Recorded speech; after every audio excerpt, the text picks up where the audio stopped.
الحمد للہ رب العالمین والصلاة والسلام علی سید المرسلین اما بعد فاعوذ باللہ من الشیطان الرجیم بسم اللہ الرحمن الرحیم والصلاة والسلام علیک یا رسول اللہ وعلی آلک واصحابک یا حبیب اللہ والصلاة والسلام علیک یا نبی اللہ وَعَلَىٰ آلِكَ وَأَصْحَابِكَ يَا نور اللہ۔ میرے پیارے اسلامی بھائیوں اور مدنی چینل کے ناظرین، ماہ رمضان کی ان نورانی ساعتوں میں احترام شریعت پروگرام میں آپ کے ساتھ حاضر ہیں۔ اللہ تعالی ہمیں شریعت مطہرہ کا احترام نصیب فرمائے، رب کریم اطاعت و فرما برداری کی راہ پر چلنا نصیب فرمائے، نافرمانی کے کاموں سے ہم سب کو محفوظ رکھے۔ پروگرام کی طرف بڑھنے سے پہلے آئیے نبی الانبیاء تاجدار ارض و سما حبیب کبریہ مکی مدنی مصطفیٰ علیہ التحیۃ والثناء کی بارگاہ بے کس پناہ میں درود و سلام کے نذرانے پیش کرنے کی ایک فضیلت سننے کی سعادت حاصل کرتے ہیں۔ مفتی عنایت احمد کاکوروی رحمۃ اللہ علیہ نے ایک بڑا محبت بھرا جملہ ذکر فرمایا، وہی جملہ آپ کی محبت میں اضافے کی نیت سے پیش کرنے کی سعادت حاصل کرتا ہوں۔ آپ فرماتے ہیں کہ درود پاک پڑھنے کے یوں تو بہت سارے فائدے ہیں۔ درود پاک پڑھنے سے گناہ معاف ہوتے ہیں، نیکیوں میں برکت ہوتی ہے، درود پاک پڑھنے والے کے درجات بلند ہوتے ہیں، درود پاک پڑھنے والا مقام قرب کی طرف بڑھتا چلا جاتا ہے۔ یہ چند ایک فضیلتیں ذکر کرنے کے بعد آپ ارشاد فرماتے ہیں کہ یہ سب فضیلتیں اپنی جگہ بہت بڑی بڑی فضیلتیں ہیں، لیکن اگر ان میں سے کوئی ایک فضیلت بھی نہ ہوتی تو بھی محبت کرنے والے کے لیے اتنا ہی کافی تھا کہ جب یہ درود پڑھتا ہے اس کا نام اس کے آقا کی بارگاہ میں پیش کر دیا جاتا ہے، سرکار کی بارگاہ میں نام پیش ہو جائے گا، رحمت الہی ہماری طرف متوجہ ہوگی، اللہ کی رحمت سے کوئی غم نہیں رہے گا، کوئی دکھ نہیں رہے گا، خوشیوں کے دروازے کھلتے چلے جائیں گے۔ اعلیٰ حضرت امام اہل سنت بڑے پیار بھرے انداز میں ایک حقیقت کی طرف اشارہ کرتے ہوئے کہتے ہیں کہ ہو نہ ہو کچھ میرا ذکر حضور میں ہوا، میرا ذکر میرے آقا کی بارگاہ میں ہوا ہوگا، ہو نہ ہو کچھ میرا ذکر حضور میں ہوا، ورنہ میری طرف خوشی دیکھ کے مسکرائی کیوں۔ یہ جو مجھے خوشی ملی نا، میرے آقا کی بارگاہ میں میرا نام لیا گیا ہوگا، اللہ کی رحمتیں میری طرف متوجہ ہوئی ہوں گی، اللہ نے خوشیاں عطا فرما دی۔ اللہ تعالی ہم سب کو کثرت کے ساتھ درود پاک پڑھنے کی توفیق عطا فرمائے۔ ماہ رمضان میں تو ویسے نیکیوں میں اجر و ثواب بڑھا دیا جاتا ہے، تو آپ سب کی خدمت میں عرض کروں گا کہ جہاں تلاوت قرآن کا معمول کچھ نہ کچھ آپ نے بنایا ہوگا، وہیں درود پاک پڑھنے کا معمول لازمی بنائیے۔ ہر نماز کے بعد اگر آپ 100 مرتبہ بھی درود پاک پڑھیں گے، روزانہ 500 مرتبہ ہو جائے گا۔ 500 مرتبہ درود پاک پڑھنے والا کثرت سے درود پڑھنے والوں میں شامل کیا جاتا ہے، اور اگر ہر نماز کے بعد 200 مرتبہ ہو جائے تو یومیہ 1000 کا فگر پورا ہوگا۔ ارشاد فرمایا گیا من صلی علی الف مرہ لم یمت حتی یری مقعدہ من الجنہ، او کما قال علیہ الصلاۃ والسلام، جس نے 1000 مرتبہ درود پاک پڑھا وہ اس وقت تک مرے گا نہیں جب تک جنت میں اپنا ٹھکانہ نہ دیکھ لے۔ امید کرتا ہوں کثرت درود کی طرف بڑھیں گے، اللہ تعالی عمل کی توفیق عطا فرمائے۔ صلو علی الحبیب صلی اللہ تعالی علی محمد وعلی آلہ وصحبہ وبارک وسلم۔ میرے پیارے اسلامی بھائی اور مدنی چینل کے ناظرین، آپ کو وہ کتے والی کہانی امید یاد ہوگی جو بعض اسکول کی کتابوں میں بھی ذکر کی گئی تھی۔ ایک کتا کھانے کی تلاش میں نکلا، اسے ایک ہڈی ملی، اس نے وہ ہڈی اپنے منہ میں دبائی اور کسی پرسکون مقام کی تلاش میں نکلا تاکہ وہاں جا کر اس ہڈی کو کھا سکے۔ چلتے چلتے اس کا گزر نہر کی طرف سے ہوا، نہر کا صاف شفاف پانی دیکھا تو نہر میں اس کو اپنا ہی عکس نظر آیا۔ اس نے سمجھا کہ ایک اور کتا ہے جو منہ میں ہڈی دبائے ہوئے یہاں سے گزر رہا ہے۔ دل میں خیال آیا ہوگا کہ اگر یہ ہڈی بھی مجھے مل جائے نا تو میرے پاس 2 ہڈیاں ہو جائیں گی، سیر ہو کے کھاؤں گا۔ اب وہ یہ ارادہ لے کر آگے بڑھا کہ حملہ کر کے اس کتے سے یہ ہڈی واپس لے لو، لیکن جو ہی اس نے اس کتے پر بھونکنے کے لیے منہ کھولا تو پہلی بھون پر ہی اس کے اپنے منہ کی ہڈی نہر میں جا گری۔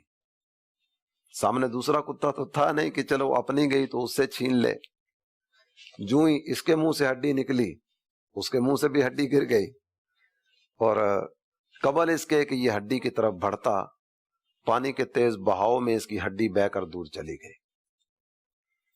لالچ بری بلا ہے، یہ عام طور پر جملہ بولا جاتا ہے اور اس کے تحت یہ واقعہ اور یہ کہانی بھی سمجھانے کے لیے ذکر کی جاتی ہے۔ حقیقت بھی یہی ہے کہ جو بری لالچ ہے نا یہ واقعی بری ہے۔ لالچ 2 طرح کی ہوتی ہے، یا مزید اگر تقسیم کریں تو اس کو 3 طرح کا کہہ سکتے ہیں کہ لالچ بری بھی ہے، لالچ اچھی بھی ہے، لالچ مباح بھی ہے۔ اچھی لالچ نیکیوں میں اضافے کی لالچ، بری لالچ نافرمانی کے کاموں کی طرف بڑھنا، رشوت، چوری، ڈاکہ زنی، جیب کاٹنا، یہ سارے کے سارے لالچ ہی کروا رہی ہوتی ہے۔ لیکن یہ لالچ جو ہے نا یہ بری لالچ، اور اچھی لالچ نماز ادا کرنا، تلاوت قرآن کرنا، نیکیاں بڑھتی چلی جائیں گی، رب کا قرب نصیب ہو جائے گا، اللہ تعالیٰ کے قرب کی طرف بڑھتا چلا جاؤں گا۔ یہ نیکیوں کی لالچ بھی ایک لالچ ہے نا۔ اچھی لالچ اچھی ہے اور بری لالچ بری ہے۔ اور بعض کام اس طرح کے ہوتے ہیں کہ اچھی نیت کے ساتھ کریں گے اچھے ہو جائیں گے، بری نیت کے ساتھ کریں گے برے ہو جائیں گے۔ مال کمانا، فی نفسی ہی زیادہ مال کما لینا یہ برا نہیں ہے، لازمی نہیں ہے کہ ایک دن کا کما لیا تو اب کاروبار ٹھپ کر کے اپنے گھر میں آ کر بیٹھ جاؤ۔ اگر کوئی زیادہ کما لیتا ہے کوئی حرج کی بات نہیں ہے، لیکن یہ کما کس نیت کے ساتھ رہا ہے یہ دیکھا جائے گا۔ اگر یہ اس لیے کما رہا ہے کہ میری اولاد کے کام آئے گا، یہ اس لیے کما رہا ہے کہ کسی کے سامنے ہاتھ نہیں پھیلانا پڑے گا، یہ اس لیے کما رہا ہے کہ اپنے گھر والوں کو سوال سے بچاؤں گا، فقر و فاقہ سے بچاؤں گا، میرے پاس زیادہ پیسہ ہوگا کو مسجد بنوا دوں گا، کو مدرسہ بنوا دوں گا، غریبوں کی مدد کروں گا، مسکینوں کی مدد کروں گا، بیواؤں کی مدد کروں گا، اچھی نیت کے ساتھ زیادہ کمایا، اچھا ہی اچھا ہے، مال زیادہ ہو جائے گا تو چلو کچھ نہ کچھ مال بڑھنے سے اپنے معاشرے میں، اپنے شہر میں، اپنی بستی میں بلے بلے ہو جائے گی، سٹیٹس اچھا ہو جائے گا، اور لوگوں پر رعب ڈالنے کے لیے تکبر کی نیت سے دوسروں کی تحقیر کرنے کے لیے زیادہ مال کمانے کی طرف بڑھتا ہے، تو مال کمانا تو فی نفسی ہی درست ہے۔ اچھی نیت کے ساتھ کمایا تو اچھا ہو گیا، بری نیت کے ساتھ کمایا تو برا ہو گیا۔ تو لالچ اچھی بھی ہے، لالچ بری بھی ہے، اور لالچ مباح بھی ہے، اچھی نیت کے ساتھ اچھی ہو جاتی ہے، بری نیت کے ساتھ بری ہو جاتی ہے۔ اگر آپ اپنے اکابرین کو دیکھیں گے نا تو ہمارے اکابرین ان کے دل میں بھی لالچ تھی، لیکن نیکیوں کی، رب کی رضا کی، یہ اللہ تعالیٰ اور اس کے پیارے حبیب صلی اللہ تعالیٰ علیہ وآلہ وسلم کا قرب پانے کی طرف بڑھنے کی کوشش کیا کرتے تھے۔ قرآن پاک میں اللہ تعالیٰ جل جلالہ نے ارشاد فرمایا وَأُحْضِرَتِ الْأَنفُسُ الشُّحَّ، یہ دل جو ہے نا یہ لالچ کے پھندے میں۔ تفسیر خاضر میں اس کے تحت ذکر کیا گیا کہ لالچ دل کا لازمی حصہ ہے، دل میں لالچ موجود ہوتی ہے۔ اب کسی کو اللہ تعالیٰ جل جلالہ نیکیوں کا حریص بنا دیتا ہے اور کوئی گناہوں کی طرف بڑھتا چلا جاتا ہے۔ یہ جمع مال کی طمع دل میں رکھنے والے کیا کیا انداز اختیار کرتے ہیں، اگر آپ غور کریں گے تو بہت سارے گناہ کے دروازے کھولنے میں لالچ کا کردار ہوا کرتا ہے۔ یہ رشوت کا لین دین کرنے والا کیوں اس طرح کا کام کرتا ہے؟ یہ سود کا لین دین کرنے والا کیوں سودی لین دین کی طرف بڑھتا ہے؟ یہ چوری کرنے والا چوری کرنے کی طرف کیوں بڑھتا ہے؟ یہ ڈاکہ ڈالنے والا ڈاکہ زنی کی راہ کیوں اپناتا ہے؟ یہ جیب کاٹنے والا کوئی اور دھندا بھی تو کر سکتا ہے نا. یہ اس کام ہی کا انتخاب کیوں کرتا ہے؟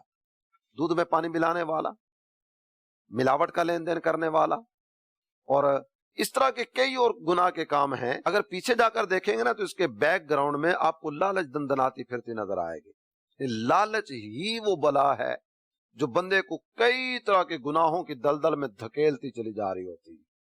بندہ یہ دیکھنے کی طرف توجہ نہیں کرتا کہ یہ کام یہ تو میری آخرت کو برباد کر دے گا، یہ کام یہ تو اللہ تعالیٰ جل جلالہ کی بارگاہ سے مجھے دور کرنے کا ذریعہ بن سکتا ہے. میں اپنے رب کا قرب لینے کی طرف کیوں نہ بڑھوں، میں اپنے رب کی رضا کی طرف کیوں نہ بڑھوں. آپ نے وہ حدیث مبارکہ سنی ہوگی، ہمارے اس پروگرام میں بھی اس حدیث شریف کو بیان کیا گیا کہ کچھ لوگ قیامت کے میدان میں آئیں گے جن کے ساتھ تہامہ پہاڑ کی طرح بڑی بڑی نیکیاں موجود ہوں گی، لیکن جب یہ میدان محشر میں آئیں گے تو کیفیت یہ ہوگی جس طرح مٹی اڑ رہی ہوتی ہے نا، پہاڑ جتنی نیکیاں بھی یوں اس انداز میں اڑا دی جائیں گی. پوچھا گیا حضور یہ کس وجہ سے؟ سرکار علیہ وقار صلی اللہ تعالی علیہ وآلہ وسلم نے ان کی نیکیوں کا تذکرہ کیا. نماز بھی پڑھتے ہوں گے، روزہ بھی رکھتے ہوں گے، تلاوت بھی کرتے ہوں گے، حج بھی کرتے ہوں گے، زکوٰۃ بھی دیتے ہوں گے. یہ نیک اعمال کا تذکرہ کیا گیا، اور نیک اعمال کا تذکرہ کرنے کے بعد جس برائی کی وجہ سے ان کی نیکیاں برباد ہوئی نا اس کا تذکرہ کیا گیا. وہ برائی کیا ہے؟ جب بھی حرام ان کے قریب آیا نا یہ آگے بڑھ کر اس کو لے لیا کرتے تھے. ذرہ برابر دل میں خیال نہیں آیا کہ یہ مال یہ تو میری آخرت کو برباد کر دے گا. یہ مال بظاہر اگر چمک دمک کا ذریعہ نظر بھی آتا نا تو بھی اللہ تعالی جل جلالہ کی بارگاہ سے دور کرنے کا ذریعہ بن سکتا ہے نا. آپ رشوت کے بارے میں دیکھیں، سود کے بارے میں غور کریں، آپ دیگر جتنے بھی لالچ ہم سے گناہ کروا رہی ہوتی ہے نا، دھوکہ، ملاوٹ کا لین دین، ان سب چیزوں کے حوالے سے غور کریں تو ہر چیز اپنی جگہ پر ایک بڑے گناہ کے طور پر ہمارے سامنے نظر آئے گی. ان میں سے ہر گناہ کی وعید پر غور کر لیجیے. یہ لالچ ایک ایسی بری بلا ہے کہ مال کا حریص، اس کو سامنے والے کے ساتھ کوئی غرض نہیں ہوتی. سامنے والا مرتا ہے تو مر جائے، برباد ہوتا ہے تو برباد ہو جائے. اس کی صحت کے ساتھ کھیلنا پڑتا ہے تو کوئی مشکل نہیں ہے، اس کی جان کے ساتھ کھیلنا پڑتا ہے تو کوئی مشکل نہیں ہے. اس کو صرف اور صرف پیسہ چاہیے. ایک مثال آپ کے سامنے رکھتا ہوں، اس سے آپ اندازہ کر لیجئے گا. ملاوٹ کرنے والا دودھ میں پانی ملایا کرتا تھا. اب دودھ میں پانی ملانا، اس کے پس پردہ بھی لالچ نظر آتی ہے کہ دودھ 1 کلو ہے، آدھا کلو اگر اس میں پانی ملا دیا گیا تو دودھ کا ریٹ مثال کے طور پر 100 روپے ہے تو 50 روپے مفت میں حاصل ہو جائیں گے. پس پردہ لالچ. لیکن پانی ملا کر بعض لوگ اس طرح کے ہیں کہ جو جان لیا کرتے ہیں کہ یہ دودھ پتلا ہو گیا، دودھ کا گاڑھا پن اس انداز میں نظر نہیں آ رہا، بالکل واضح طور پر نظر آتا ہے کہ یہ پانی ملا دودھ ہے. اب وہ 100 روپے تو ملیں گے نہیں، لوگ دودھ لینا چھوڑ دیں گے. اب اس کو گاڑھا کرنے کے لیے کچھ نہ کچھ کیا جائے. گاڑھا کرنے کے لیے کئی طرح کی چیزیں استعمال ہونے لگی، کیمیکل استعمال کیے جانے لگے، سرف اس میں ڈالا جانے لگا، اور پتہ نہیں کیا کیا ذرائع اختیار کیے جانے لگے تاکہ دودھ ہی نظر آئے اور کسی کو پتہ بھی نہ چلے. ایسے ایسے انداز بھی دیکھنے سننے میں آتے ہیں کہ وہ دودھ ہی نہیں ہوتا، کچھ اور ہی ہوتا ہے، لیکن بندہ پھر بھی مارکیٹ میں لے کر بیٹھا ہوتا ہے، سب کچھ کر آ رہا ہوتا ہے. اب سامنے والے کے لیے بالکل واضح سی بات ہے کہ یہ مضر صحت ہے، لیکن اسے اپنے پیسے بنانے سے غرض، اسے صرف اس چیز سے سروکار ہے کہ میری جیب بھرنی چاہیے، میرا بینک بیلنس مضبوط ہونا چاہیے. بقیہ کیا ہوتا ہے اس چیز کے ساتھ اس کو کوئی لینا دینا نہیں. اور حقیقت یہ ہے کہ اللہ تعالی جل جلالہ کی بارگاہ میں حاضری کا ڈر یہ بھی اس کے دل میں نہیں آتا. ذرا برابر اس چیز کی طرف توجہ نہیں جاتی کہ مجھے اپنے رب کی بارگاہ میں حاضر ہونا ہے اور ایک ایک عمل کے بارے میں مجھ سے سوال کیا جائے گا، مجھ سے پوچھا جائے گا. جب رب کی بارگاہ میں حاضر ہونا ہے اور ایک ایک عمل کے بارے میں نے جواب دینا ہے تو پھر میں نافرمانی کی طرف کیوں بڑھوں؟ پھر میں یہ گناہ کے کام کرنے کی طرف کیوں بڑھوں؟ یہ بالکل واضح سی بات ہے کہ اللہ تعالی جل جلالہ نے بندے کا رزق اپنے ذمہ کرم پر لیا ہے، اپنے ذمہ کرم پر. کوئی بھی ایسا نہیں ہے کہ جو دنیا میں آئے اور اپنے حصے کا رزق لیے بغیر دنیا سے چلا جائے، کوئی بھی ایسا نہیں۔ قرآن پاک کی آیت کریمہ کا حصہ آپ کے سامنے پڑھو، اللہ تعالی جل جلالہ نے ارشاد فرمایا نحن نرزقک، ہم تمہیں رزق دیتے ہیں۔ جب رزق دینے والی ذات اللہ کی ہے تو پھر مجھے رزق کے بارے میں فکر کیوں ہے؟ یہاں اس کے بعد والے کلمات بھی اگر آپ کے سامنے رکھوں نا، ہم تمہیں رزق دیتے ہیں، لیکن ارشاد فرمایا والعاقبۃ للتقوی، یہ دنیا کی زندگی میں تمہیں رزق ملتا رہے گا، لیکن یہ یاد رکھنا اچھی آخرت یہ تقوی والوں کی، اچھی آخرت پرہیزگاری والوں کی۔ تو بندے کو چاہیے کہ تقوی اور پرہیزگاری کی راہ کو اپنائے اور دنیاوی معاملات میں جمع مال کی طمع کی طرف بڑھنے کے بجائے اپنے رب کی رضا کی طرف قدم بڑھانا شروع کرے۔ یہ دنیا ہے نا، اس دنیا کے بارے میں یہ بات ذکر کی گئی، ہیا دنیا کا حیۃ تنفس السم وان کانت المجسمۃ اللعنت، یہ دنیا سانپ کی طرح ہے۔ سانپ کی کیفیت کیا ہوتی ہے؟ اس کا جو ڈنک ہے نا، اس میں زہر ہوتا ہے، لیکن اگر اس کے جسم پر ہاتھ پھیریں گے بڑا نرم و ملائم ہوتا ہے، رکت والا ایک جسم ہوتا ہے اس کا، نرم نرم، اور بعض سانپ دیکھنے میں بھی بڑے خوبصورت نظر آتے ہیں، دیکھنے میں خوبصورت ہے، لیکن در حقیقت اس کا زہر جو ہے نا یہ جان لیوا ہے۔ یہ دنیا بھی ایسے ہی ہے، اگر اس کے ظاہر کو دیکھنے کی طرف جاؤ گے نا تو اس کا ظاہر تمہیں اپنی طرف مائل کرے گا، لیکن حقیقت کیا ہے؟ یہ دنیا تمہاری آخرت کو برباد کرنے کا ذریعہ نہ بن جائے۔ اور موجودہ حالات کو سامنے رکھتے ہوئے اگر غور کریں گے، یہ کرونا وائرس کی وبا دنیا میں پھیلی نا، کئی بڑے بڑے مالدار لوگ موجود ہیں اور کئی ایسے بھی ہیں روپیہ پیسہ سب کچھ ان کے پاس موجود ہے، لیکن ان کا پیسہ ان کے کام نہیں آیا اور ایک ننھے سے جراثیم نے ان کی جان لے لی۔ پیسہ موجود تھا لیکن پیسہ دنیا میں آنے والی اس آفت سے ان کو نہیں بچا سکا۔ بعض اوقات یہ جملہ کہا جاتا ہے نا، جناب یہ 4 پیسے بندے کے پاس موجود ہوں نا تو یہ بندہ دنیا میں آنے والی تکلیفوں سے اپنے آپ کو بچا لیتا ہے۔ کہاں گئے وہ پیسے والے؟ ان کو تو کوئی پیسہ نہیں بچا سکا، ان کو تو دولت نہیں بچا سکی۔ نمرود ہماری نگاہوں کے سامنے ہے نا، ساری دنیا پر اس نے حکومت کی، ساری دنیا پر حکومت کرنے والا نمرود، اس کی طاقت، اس کا روب، اس کا دبدبا، اس کا مال، اس کی فوج اسے ایک ننھے سے مچھر سے نہیں بچا سکے۔ تو بچتا کون ہے؟ جس پر رب کی رحمت ہوتی۔ اللہ تعالی جل جلالہ کی رحمت شامل حال تھی۔ حضرت ابراہیم علیہ السلام کو اٹھا کر آگ میں ڈال دیا گیا تھا، لیکن آگ کے اٹھتے ہوئے شعلے بھی حضرت ابراہیم علیہ السلام کا ایک بال تک نہ جلا سکے۔ تو بچتا کون ہے؟ جس پر رب کی رحمت ہوتی ہے۔ دنیاوی مال و متاع تو فرعون کے پاس بھی بہت زیادہ تھا، دنیاوی مال و متاع تو نمرود کے پاس بھی بہت زیادہ تھا، لیکن یہ دنیا اس کو نہیں بچا سکی، یہ مال اس کو نہیں بچا سکا۔ کرسی اقتدار پر متمکن تھا، لیکن یہ کرسی اور یہ عہدہ اور یہ سٹیٹس اس کو نہیں بچا سکا۔ بچتا کون ہے؟ جس پر رب کی رحمت ہوتی ہے۔ حضرت موسیٰ علیہ السلام کو اللہ تعالی جل جلالہ نے بچایا نا، کیسا بچایا؟ والدہ نے ایک صندوق میں ڈال کر صندوق کو دریا میں ڈال دیا، یہ صندوق چلتا چلتا چلتا فرعون کے محل کے سامنے آیا، یہاں سے اس کو نکالا گیا۔ بعض روایتوں میں ذکر کیا گیا کہ فرعون نے 1.5 لاکھ بچے قتل کروائے، وہ بچے جو ماں کے پیٹ میں تھے مروا دیے گئے، اور وہ بچے جو دنیا میں پیدا ہو چکے تھے پیدا ہونے کے بعد مروا دیا گیا۔ 1.5 لاکھ تعداد بنتی ہے۔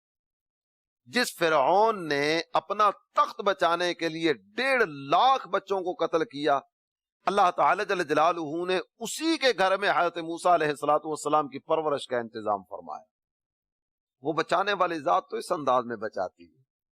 یہ آفتیں، یہ مصیبتیں، یہ دکھ درد تکلیفیں، یہ پریشانیاں اللہ تعالی جل جلالہ کی رحمت کے سامنے کچھ بھی نہیں۔ اللہ تعالی جل جلالہ کی نظر رحمت ہو گئی، کوئی دکھ نہیں رہے گا، کوئی پریشانی نہیں رہے گی، کوئی غم نہیں رہے گا۔ تو اب ان ساری باتوں کو سامنے رکھتے ہوئے غور کیجئے کہ جمع مال کی طمع میں آگے بڑھنا ہے یا رب کی رحمت کی طرف توجہ بڑھانی ہے۔ اللہ تعالی جل جلالہ کی رحمت شامل حال ہو، اللہ تعالیٰ دنیا میں بھی عزتیں عطا فرماتا ہے، آخرت میں بھی عزتیں عطا فرماتا ہے۔ اور بندے کے مقدر کا جو ہے نا، جو اس کے مقدر کا ہے وہ اسے مل کر رہے گا، جو مقدر کا نہیں ہے وہ نہیں مل سکے گا۔ بعض اوقات کھانا سامنے موجود ہوتا ہے، بڑے اہتمام کے ساتھ کھانا تیار کروایا گیا ہوتا ہے، لیکن یکدم کوئی اس طرح کا فون آ جاتا ہے، سب کچھ دھرا دھرایا رہ گیا، بندہ اٹھ کر چلا گیا، سامنے تیار ہو کر آ چکا تھا، مقدر کا نہیں تھا، نہیں کھا سکا۔ اور جو مقدر کا ہوتا ہے نا، ہو سکتا ہے آپ نے یہ نظارہ دیکھا ہو، نزا کی کیفیت طاری ہے اور موت بس آیا ہی چاہتی ہے، موت سے پہلے والی سختیوں میں نا دانت جڑ گئے، منہ بند ہو گیا، بے ہوشی کی کیفیت طاری ہونے لگی، اور اڑوس پڑوس والے یہ جو قریب افراد موجود ہوتے ہیں نا، یہ اس کا منہ کھول کرنا پانی، لیکوڈ یا کوئی اور چیز اس کے حلق میں انڈیل رہے ہوتے ہیں۔ ویسے تو یہ کوشش ہوتی ہے کہ ہو سکتا ہے کہ پانی حلق میں جائے تو یہ آنکھیں کھول دے، ہوش میں آ جائے، کوئی طبیعت میں بہتری آ جائے، یہ اس لیے کیا جا رہا ہوتا ہے۔ لیکن اس نظر سے بھی اس پر غور کیجئے گا، یہ آخری قطرہ تھا جو اس کے مقدر میں لکھا ہوا تھا، یہ لیے بغیر دنیا سے جانے والا تھا، تو اپنا مقدر لیے بغیر کیسے جا سکتا تھا؟ نہیں لیا نا تو زبردستی اس کے منہ میں ڈالو، منہ نہیں کھلتا نا تو منہ کھول کر اس کے منہ میں ڈالو تاکہ اپنے مقدر کا لے کر جائے۔ جب تک میں اپنے مقدر کا کھا پی نہیں لیتا میں دنیا سے جا ہی نہیں سکتا۔ اللہ تعالیٰ جل جلالہ نے میرے مقدر میں جو فرمایا، میرے مقدر میں جو رکھا، وہ سارے کا سارا مجھے مل کر رہے گا۔ بعض روایتوں میں یہ بات ذکر فرمائی گئی کہ بندے کو اتنی رزق کی تلاش نہیں ہوتی جتنی رزق کو اس بندے کی تلاش ہوتی۔ جو میرے مقدر کا لکھا ہوا ہے وہ مجھے مل کر رہے گا۔ جب مجھے ملنا ہی میرے مقدر کا ہے تو میں اللہ تعالیٰ جل جلالہ کے بندوں سے دھوکہ کیوں کروں؟ میں کیوں نہ فرمانے کی طرف بڑھتا چلا جاؤں، اور میں کیوں نہ اپنے رب کو راضی کرنے والے اعمال کی طرف قدم بڑھاؤں؟ اب قرآن پاک کی ان آیات طیبات کو سامنے رکھیے نا، اللہ تعالیٰ جل جلالہ ارشاد فرماتا ہے وَاتَّقُوا اللَّهَ وَاعْلَمُوا أَنَّكُمْ مُلَاقُوهُ، اور اللہ سے ڈرو اور جان لو کہ تم اس سے ملنے والے ہو۔ جب رب سے ملاقات ہونی ہے تو نافرمانیاں کر کے اپنے رب سے ملاقات کیوں کریں؟ جب رب سے ملاقات ہونی ہے تو لالچ کے چکر میں پھنس کر یہ رشوت، یہ سود، یہ دھوکہ، یہ ملاوٹ کا لین دین، یہ چوری، یہ ڈاکہ، یہ جیب کاٹنا اور یہ اس طرح کے دیگر گناہوں کی دلدل میں کیوں دھنستے چلے جائیں؟ میرا رب ارشاد فرماتا ہے اے انسان، بے شک تجھے اپنے رب کی طرف دوڑنا پھر اس سے ملنا ہے۔ جب رب سے ملاقات ہونی ہے تو پھر نافرمانیاں کرتے ہوئے اس طرف کیوں بڑھیں؟ اعلی حضرت امام اہل سنت نے جو بات ذکر فرمائی وہی نصیحت برا جملہ آپ کے سامنے رکھوں گا۔ آپ ارشاد فرماتے ہیں اندھیرا گھر، یہ جتنے بھی دھوکے والے کام کر لیے جائیں نا، ملاوٹ والے کام کر لیے جائیں، لالچ میں پھنس کر رب کی نافرمانی کی طرف بڑھتے چلے جائیں، انجام یہی ہونا ہے، اندھیرا گھر اکیلی جان، دم گھٹتا دل اکتاتا۔ یہ قبر کا ماحول بیان ہو رہا ہے نا، اندھیرا گھر اکیلی جان، دم گھٹتا دل اکتاتا، خدا کو یاد کر پیارے وہ ساعت آنے والی ہے۔ اللہ تعالی ہم سب کو عمل کی توفیق عطا فرمائے، اللہ ہمیں نیکیوں کا حریص بنائے، گناہ والے کاموں سے ہمیں محفوظ رکھے، آمین بجاہ النبی الامین صلی اللہ تعالی علیہ وآلہ وسلم۔